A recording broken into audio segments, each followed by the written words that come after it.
The quantum resonance scanner of the survey ship Lumina hummed with an unusual intensity. Captain Zorak had seen countless planetary systems during her centuries-long career, but nothing could have prepared her for the anomaly now displayed across the primary viewing screen. Earth defied every known parameter of planetary habitability. Subprocessor Krenal, the ship's primary data analyst, manipulated holographic displays with nervous tendrils. His species was known for extreme caution, and the data streaming from the planet's surface made his biochemical equivalent of skin crawl. "Captain," he announced, his communication translator wavering slightly, "I'm detecting multiple simultaneous environmental extremes that should not coexist on a single planetary body." The holographic representation showed a planet of impossible contradictions. Massive tectonic plates shifted with violent unpredictability. Hurricane-force winds danced alongside regions of absolute calm. Temperatures ranged from nuclear winter cold to near-molten heat within mere kilometers of each other. Any other planet would have been a lifeless rock, torn apart by such violent geological instability. But Earth was not any other planet. Dr. Maya Rodriguez stood as a testament to the planet's impossible nature. The human researcher was currently positioned on the lip of an active volcano, her protective gear minimal compared to the standard environmental suits used by most galactic species. Volcanic ash swirled around her, creating a demonic halo of gray and red, yet she moved with remarkable calm. "Subprocessor," Captain Zorak commanded, "zoom in on the human subject." The holographic image magnified, revealing details that defied logical understanding. Dr. Rodriguez was collecting rock samples, her movements precise and deliberate. Proximity sensors showed the immediate environment was experiencing temperatures that would instantly vaporize most known life forms. Radiation levels spiked in patterns that should have been instantly fatal. Yet she worked. Krenal's analysis algorithms began to break down. "The human cellular structure is exhibiting impossible regenerative capabilities," he muttered, more to himself than to the captain. "Radiation exposure that would destroy millions of cellular structures is being actively repaired in real time. The metabolic adaptation is unprecedented." Captain Zorak leaned forward, her sensory appendages tingling with a mixture of scientific curiosity and profound unease.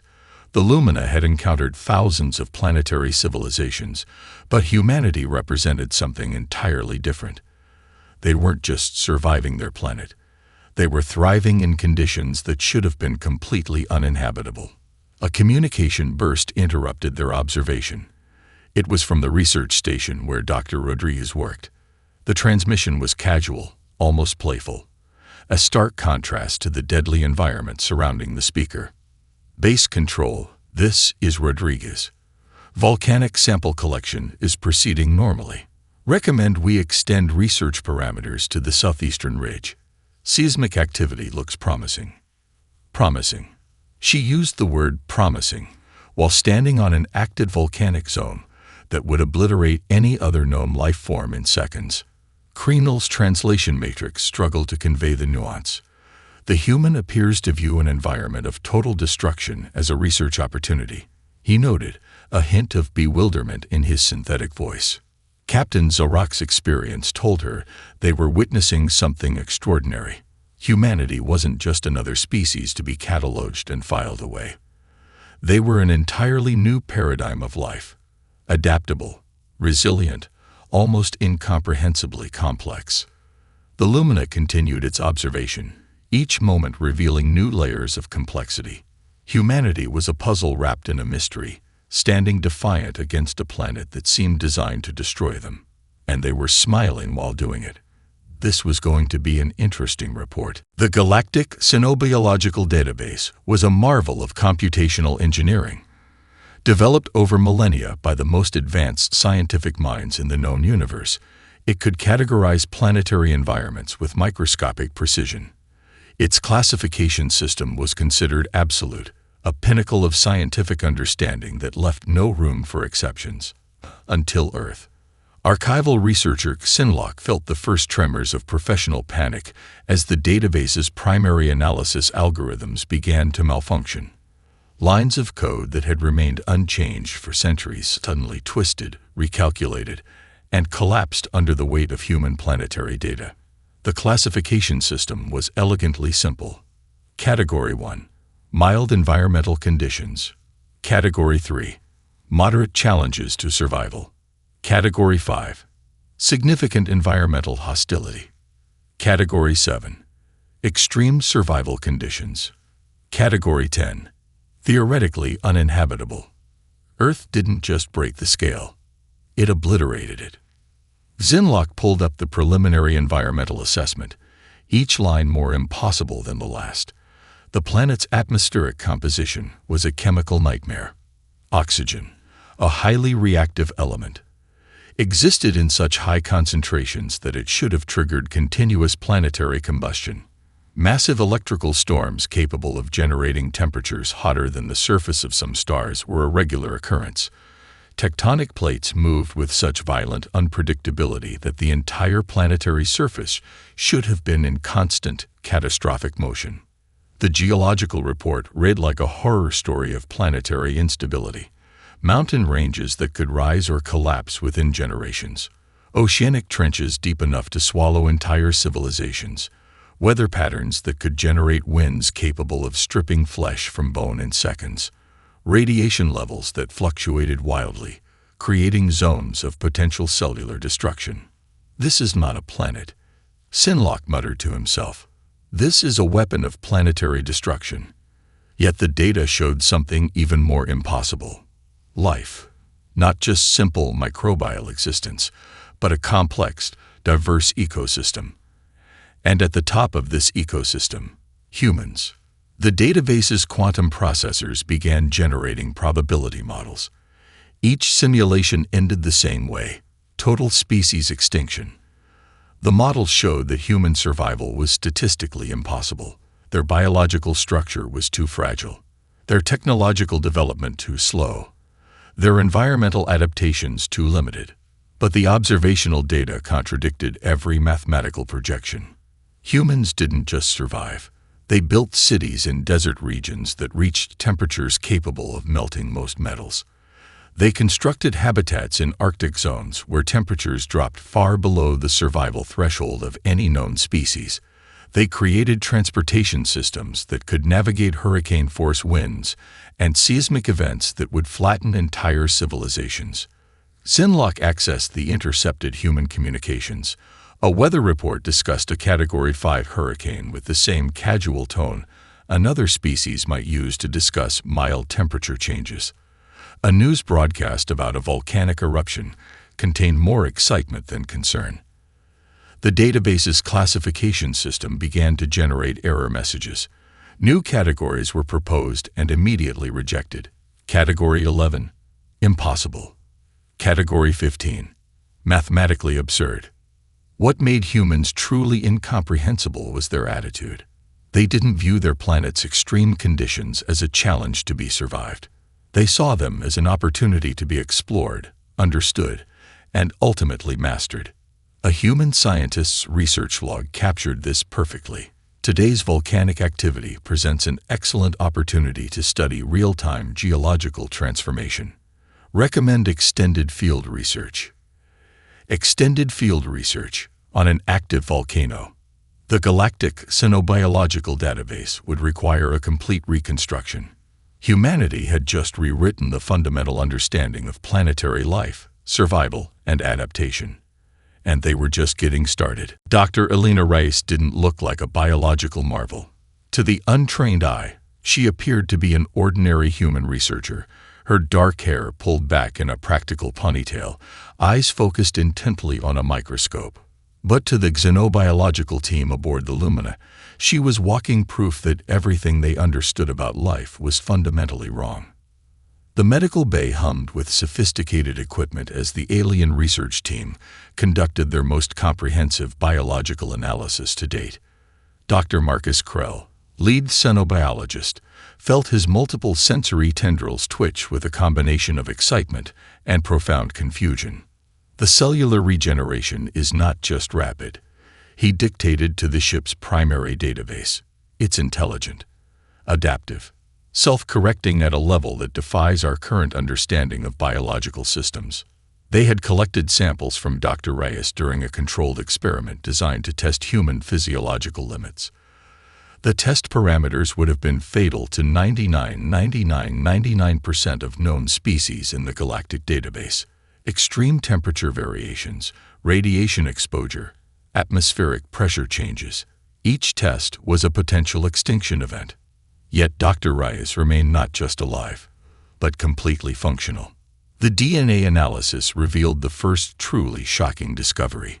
Human genetic structure wasn't a static code, but a living, breathing system of constant adaptation.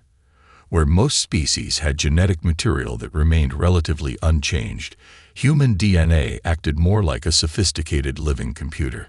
It could rewrite its own programming in real time, responding to environmental challenges with unprecedented speed and complexity. A radiation exposure test provided the most dramatic evidence. The sample showed cellular damage that should have triggered total systemic collapse.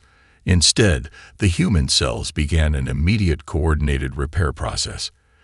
Damaged DNA strands were not just repaired, they were improved. Genetic material restructured itself, creating enhanced protection against future exposure. "It's not healing," Dr. Krull muttered. "It's evolving." In real time. The metabolic analysis was equally mind-bending. Humans could adjust their internal chemistry with a speed and precision that made other species' adaptive mechanisms look primitive. Exposed to extreme cold, metabolic rate would increase, generating heat more efficiently than any known thermal regulation system. Confronted with high-altitude, low-oxygen environments, cellular oxygen absorption would optimize within moments. Dr. Reyes herself seemed completely unaware of the biological miracle she represented. During a break in testing, she consumed a beverage called coffee and discussed an upcoming research expedition to a region with extreme environmental conditions as casually as one might discuss a routine commute. The psychological profile was equally fascinating. Most species would be traumatized by repeated exposure to potentially fatal environments. Humans seem to view such challenges as opportunities for growth and understanding. Communication intercepts revealed a culture that celebrated overcoming seemingly impossible odds. Their medical professionals didn't just treat injuries, they studied them as opportunities for understanding human adaptability. Their athletes pushed physiological boundaries as a form of personal achievement. "We're not just looking at a species," Dr. Krull reported to Captain Zorak. "We're observing a living, adaptive system that treats environmental challenges as a competitive sport." The final report would require an entirely new scientific language to describe. Humans weren't just surviving their impossible planet. They were becoming something more with each environmental challenge they encountered. Evolution, for humans, wasn't a slow geological process. It was a daily occurrence, happening in real time, with each breath, each challenge, each moment of survival. The universe, the research team realized, had never seen anything quite like humanity before. The cultural database of the Lumina struggled to process human recreational activities. What other species would consider fatal scenarios, humans transformed into entertainment. Lead cultural analyst Venterra watched another intercepted human video with a mixture of horror and fascination. A group of humans were voluntarily jumping from a metal construct thousands of meters above the ground. Their only protection, a small cloth device that would slow their descent. They called it skydiving, a term that translated roughly to purposeful falling in galactic standard communication. The video continued. One human laughed, while plummeting toward certain death. Venterra's preliminary report began to take shape. Human recreational activities weren't just sports, they were existential statements. Each activity seemed designed to challenge the very limits of survival. Rock climbing became more than a physical challenge. Humans scaled vertical stone surfaces in environments with wind speeds that would tear most species apart. They did this for enjoyment, for something they called the thrill. The concept was so alien that the translation matrix initially interpreted it as a malfunction. Extreme cold became an invitation. Humans practiced a tradition called polar plunge, where they would immerse themselves in near-freezing water during winter celebrations. Other species would view this as a form of immediate suicide. Humans saw it as a moment of collective joy. Deep-sea exploration revealed another layer of human complexity. Humans would descend into oceanic trenches so deep that pressure would crush most mechanical equipment. They did this with a combination of sophisticated technology and an almost casual disregard for personal risk. The cultural database flagged an interesting pattern. Human children were raised with stories of exploration, of pushing beyond known limits. Their educational systems didn't just teach survival, they celebrated those who went beyond expected boundaries. One intercepted documentary about mountain climbing captured the essence of human motivation. A human named Alex spoke about climbing the world's most challenging peaks. "It's not about conquering the mountain," he said. "It's about understanding yourself when everything around you says it's impossible." Ventura realized humans didn't see challenges as obstacles. They saw them as opportunities for personal growth. Their humor was equally incomprehensible. Humans would joke about near-death experiences, turning moments of extreme danger into comedy. Intercepted stand-up comedy routines included detailed stories of survival that would be classified as traumatic reports in any other civilization. The psychological profile was complex. Most species develop technology to avoid challenges. Humans develop technology to transform challenges into competitive experiences. They created entire sports around environments that would kill most life forms. Surfing challenged massive ocean waves that could destroy entire coastal settlements. Marathon runners would cross deserts with minimal equipment.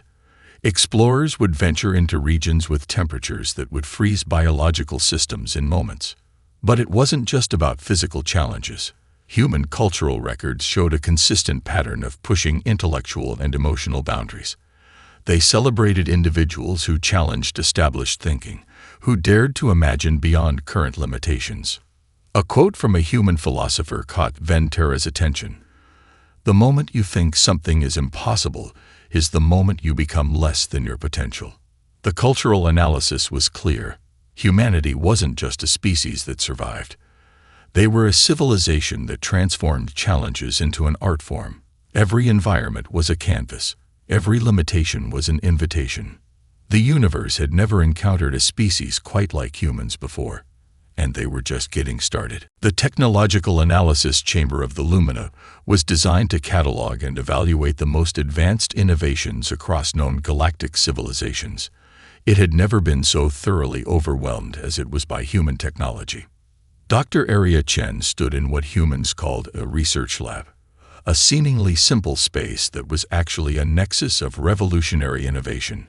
Around her, technologies that defied conventional understanding were developed with an almost casual brilliance. What made human technological development unique wasn't just the end result, but the approach itself.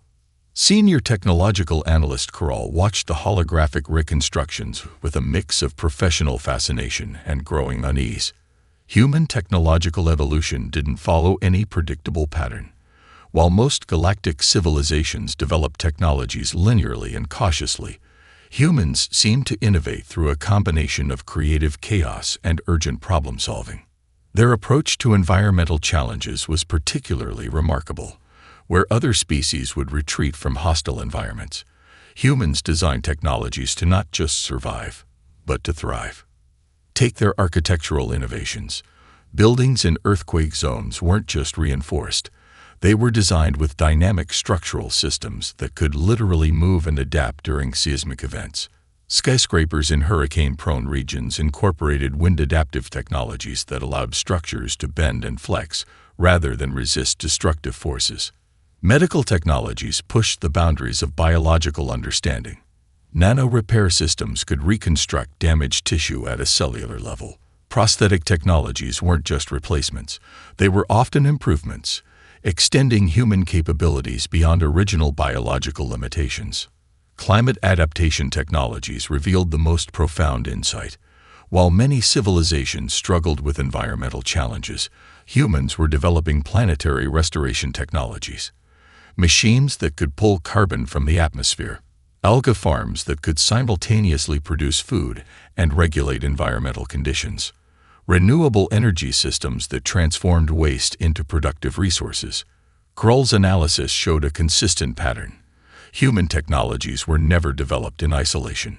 Each innovation was a response to a specific environmental or social challenge. Their open-source development models meant that innovation spread rapidly, with multiple teams improving technology simultaneously. Communication technologies demonstrated this collaborative approach perfectly. Satellite networks were designed with redundancy and adaptability. If one section was damaged, the entire system would automatically redistribute and continue functioning. It was less a technology and more a living, adaptive organism. Their computational systems defy traditional understanding. Quantum computing wasn't just a theoretical concept. Humans were developing practical applications that could solve complex problems in moments. Machine learning algorithms that could adapt and improve themselves in real time. Energy production technologies were equally revolutionary. Solar capture systems that could generate power from multiple wavelength spectrums. Fusion research that was closer to practical implementation than any other known civilization. Waste-to-energy systems that could transform environmental challenges into resources. What made these technologies truly remarkable was the human approach. Each innovation wasn't just about solving an immediate problem. It was about expanding the boundaries of what was possible. Agricultural technologies demonstrated this perfectly. Vertical farming systems could produce food in environments previously considered uninhabitable. Desert regions were transformed into productive agricultural zones. Genetic modification wasn't just about increasing crop yield. It was about creating plants that could survive and thrive in extreme conditions. Dr. Chen was discussing a new project with her team. A comprehensive ecosystem restoration technology that could potentially reverse environmental damage. The casual way she described potentially transforming entire planetary systems would have been considered megalomaniacal in any other civilization. For humans, it was just another Tuesday. The technological analysis was clear. Humanity wasn't just developing technologies. They were reimagining the relationship between technology, environment, and possibility. The universe was about to get very interesting. The Galactic Diplomatic Coordination Council had never approached a first contact scenario quite like humanity. Ambassador Zorak reviewed the preliminary briefing documents, her neural processors working overtime to comprehend the contradictions. Traditional first contact protocols were comprehensive. Thousands of years of refined diplomatic strategy designed to minimize potential conflicts between spacefaring civilizations. Those protocols were about to be completely rewritten. Initial intelligence suggested humanity was simultaneously the most dangerous and most unpredictable species ever encountered. Their technological development had accelerated at a rate that defied all established galactic models. Their cultural adaptability suggested a civilization that could transform faster than any known communication network could track. The diplomatic preparation teams had generated multiple potential interaction scenarios. Each scenario was more complex than the last. Scenario Alpha projected a potential aggressive response. Most galactic species would approach a technologically superior civilization with caution, perhaps even hostility. Human historical records suggested something entirely different. Their own planetary history showed a remarkable capacity for cooperation, even among groups with fundamentally different perspectives. The psychological profile was equally fascinating. Humans displayed an unprecedented ability to find common ground. Their diplomatic history showed multiple instances of transforming potential conflicts into collaborative opportunities. Wars that would have lasted generations in other civilizations were often resolved through communication, economic cooperation, or innovative problem-solving. Communication specialists spent months developing translation matrices that could capture the nuanced human method of communication. Human language wasn't just about direct information transfer. It involved complex emotional subtext, cultural references, and layers of meaning that traditional translation algorithms struggle to process. Their humor was a particular challenge. Humans could communicate critical information through what they called jokes. communication methods that simultaneously conveyed serious content while producing an emotional response called laughter. No other known species had developed such a complex communication method. Military strategists approached the preparation with a mixture of excitement and profound concern. Human military technologies suggested a civilization that viewed conflict as a last resort, but was absolutely terrifying when that last resort was reached. Their defensive technologies were so advanced that they could potentially neutralize entire invasion forces without causing significant casualties. More concerning was their apparent lack of interest in traditional galactic power structures. Intercepted communications showed a species more interested in exploration, scientific discovery, and cooperative problem-solving than territorial expansion. The diplomatic team's most comprehensive report highlighted humanity's most unique characteristic: adaptability. Where other civilizations saw boundaries, humans saw opportunities. Where most species would retreat from challenging environments, humans would develop technologies to transform those environments. Their approach to potential first contact wasn't about defense or aggression. It was about understanding and potential collaboration. Ambassador Zarok's personal notes captured the essence of their preparation. We are not preparing to meet a new species. We are preparing to meet a civilization that will fundamentally change our understanding of what civilization means. Cultural specialists noted another fascinating trend. Humans seemed to approach potential alien contact with a mixture of scientific curiosity and cultural excitement. Their entertainment media had spent decades imagining potential alien encounters, suggesting a species psychologically prepared for the unexpected. The final diplomatic briefing was clear. First contact with humanity would not be a traditional encounter. It would be the beginning of a completely new chapter in galactic civilization. The universe was about to meet a species that didn't just explore the unknown. They'd reimagined it. The moment of first contact was nothing like anyone had predicted. The Galactic Confederation's primary diplomatic vessel, the Stellar Harmony, arrived in Earth's solar system with protocols that had been refined over millennia. Ambassador Krulax expected a formal, carefully choreographed initial meeting.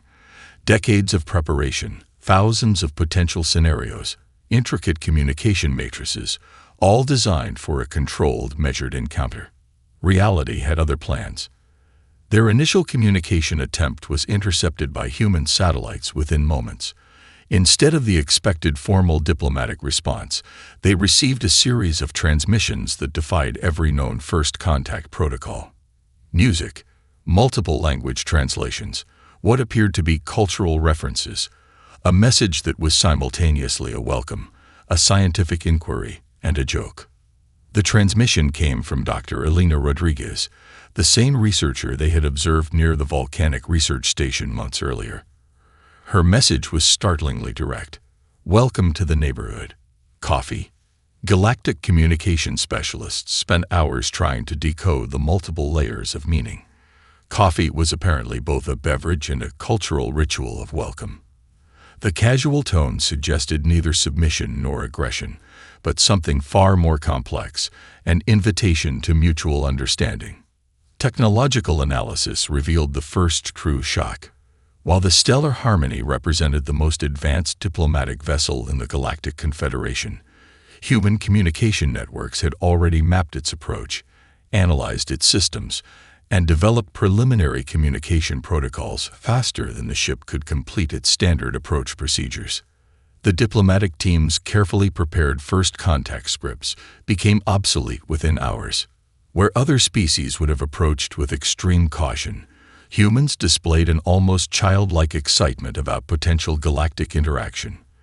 Their global communication networks were already alive with discussions, scientific speculation, and what they called memes, visual communication methods that simultaneously conveyed complex emotional and intellectual content. Military analysts watched in stunned silence as human defensive systems tracked the approaching vessel. But there was no aggressive posturing. Instead, they seemed to be calibrating communication frequencies, developing translation matrices, and preparing scientific research protocols. Dr. Rodriguez's team had already developed preliminary communication algorithms that could process the alien language faster than the aliens themselves could communicate. It wasn't just translation. It was a complete linguistic and cultural analysis happening in real time. The Stellar Harmonies approach was met with a global response that defied every expected scenario. Major world leaders weren't preparing for conflict. They were preparing for collaboration. Scientific institutions were already proposing joint research initiatives. Economic teams were developing preliminary trade models. Ambassador Krulax realized something profound was happening. Humanity wasn't just preparing for first contact. They were reimagining the entire concept of interstellar civilization. Cultural exchange happened at a speed that broke every established protocol. Within days, human researchers had developed comprehensive cultural analysis of the Galactic Confederation. They weren't just receiving information. They were actively interpreting, analyzing, and finding points of mutual understanding. The most shocking moment came during the first formal diplomatic meeting. Instead of the expected formal protocols, the human delegation arrived with what they called welcome gifts, a collection of cultural artifacts, scientific research summaries, and what appeared to be a selection of planetary culinary experiences. One human diplomat, Dr. Marcus Chen, captured the essence of their approach in his opening statement. "We're not here to compete. We're here to collaborate. The universe is big enough for all of us to explore together." The Galactic Confederation had encountered many species, but they had never encountered anything quite like humanity. The game had changed, and everyone knew it. 5 years after first contact, the galactic landscape had been completely transformed. Dr. Elena Rodriguez stood on the observation deck of the International Stellar Research Station, watching a collaborative mission preparation that would have been impossible just half a decade earlier. Humans worked alongside representatives from 17 different galactic species, each bringing unique perspectives to a comprehensive planetary restoration project. The Galactic Confederation had expected humanity to be a junior partner. Instead, they found themselves in a collaborative relationship that defied all previous models of interstellar cooperation. Human innovative capabilities became the cornerstone of multiple galactic initiatives. Their ability to rapidly develop adaptive technologies solved challenges that had stumped other civilizations for centuries. Ecological restoration projects, energy production systems, communication network innovations. Each area saw humanity not as a new species, but as a critical collaborative partner. The economic impact was equally profound. Human economic models introduced concepts of collaborative innovation that transformed existing galactic trade systems. Where previous civilizations saw resources as finite, humans demonstrated methods of resource generation and sustainable development that opened entirely new economic frontiers. Scientific collaboration revealed humanity's most remarkable trait. They didn't just contribute to existing research. They fundamentally reimagined research methodologies. Interdisciplinary approaches that combined multiple scientific domains became the new standard. A medical researcher might collaborate with an environmental engineer, a quantum physicist, and a cultural anthropologist on a single project. Diplomatic channels underwent a complete transformation. Human negotiation techniques emphasized finding mutual benefits rather than establishing dominance. Complex multi-species conflicts that would have taken decades to resolve were now being addressed through innovative problem-solving approaches. The military strategic teams of the Galactic Confederation found themselves in an unprecedented situation. Human defensive technologies were so advanced that traditional concepts of military conflict became obsolete. Their technologies could neutralize potential threats with minimal casualties, emphasizing prevention and diplomatic resolution. Dr. Rodriguez's current project exemplified this new approach, a comprehensive planetary restoration initiative that combined technologies from multiple species to address complex ecological challenges. What would have been considered impossible became not just potential, but standard procedure. Cultural exchange reached levels never before imagined. Human communication technologies allowed for near instantaneous cultural understanding. Language barriers disappeared. Complex cultural nuances became points of mutual exploration rather than potential conflict points. The most surprising development was humanity's approach to galactic exploration.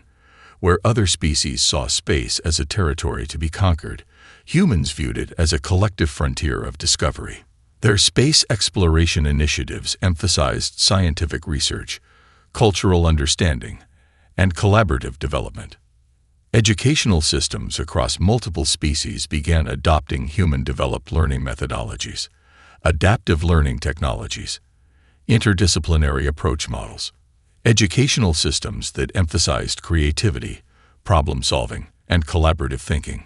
Ambassador Krulax, who had been part of the initial First Contact team, reflected on the transformation.